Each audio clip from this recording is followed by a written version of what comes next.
So Tara, urbanization is on the increase, obviously.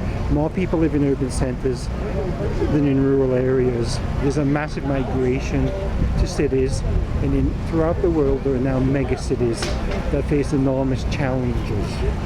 What are some of those challenges that mega cities and the urbanization process, what are we facing? What are the challenges?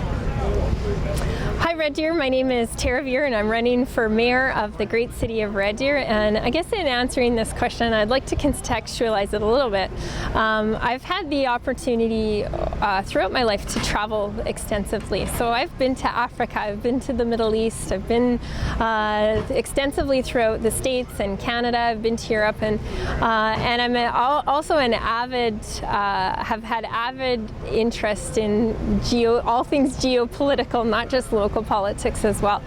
So I pay attention and have a lot of experience and have been able to personally observe many trends throughout the world. Obviously there's many challenges facing our world and facing politicians, but I think really we can distill much of it down to sustainability. And I think that the more population that we have, you mentioned mega cities, that's certainly not the case with Red Deer right now, but I think that the lessons that we've learned from some of the struggles that larger cities have had is that many cities have compromised their sustainability and the ability for their cities of the future to be able to respond to emerging issues. So when I think about challenges, I think ultimately it comes down to sustainability rather, particularly on a financial front. There are many things that we want to accomplish, but we have to be able to afford them. And also just looking at decisions and integrating decisions with one or the other. Sometimes we're faced with upholding one principle on one front.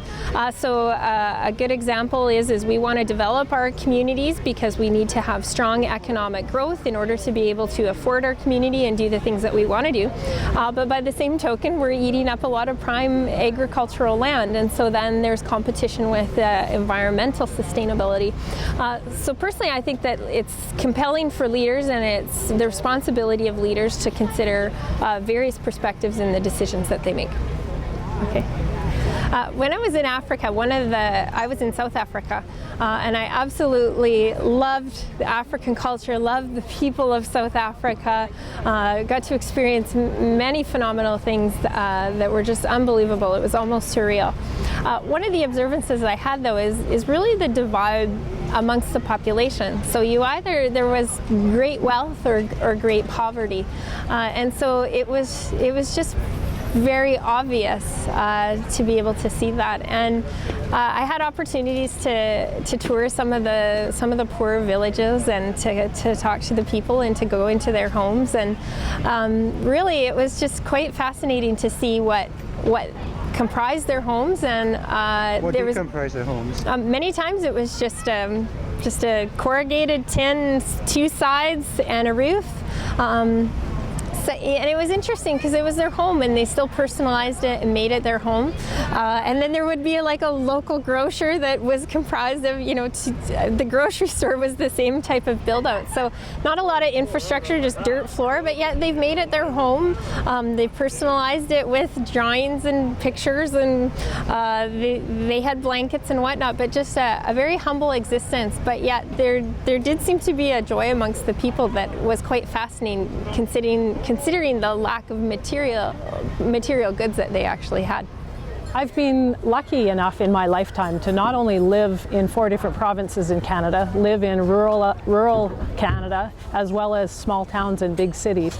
I've also been able to travel to many places in the world, sometimes through volunteer activities. I had the opportunity with Tools for Schools Africa Foundation to go to Ghana and northern region of Ghana, where the population is very poor, one of the poorest places in the globe. And as getting to northern northern Ghana, we went into the city of Accra, which is a huge city with tremendous poverty, with housing ranging from houses that you might see here in Red Deer to little shanty towns, and population, no sewer systems, no water supply, unsafe areas to live. And so I've really had an opportunity to see it all. I've been to Belize, some poverty there for sure, and some beautiful, beautiful places in the world. Traveled throughout North America, throughout the United States and Canada, as both a young girl with my family, and continue to travel. It's just one of my loves. Now, as a city councillor, when I go places, I'm always taken by infrastructure and the things that it's kind of a hazard of the job of being on council, is that you begin to look at, what does this city have? What does that city have? What makes this city more livable than that city? How do they do their recycling? How do they manage? What makes the city beautiful? Why do I want to be here? And so I love that part about traveling, and now as a girl who grew up on the farm, I always thought I wanted to live in the farm, and now I'm very much an urban person. I love cities, and so that's a bit surprising to me, but it's very true.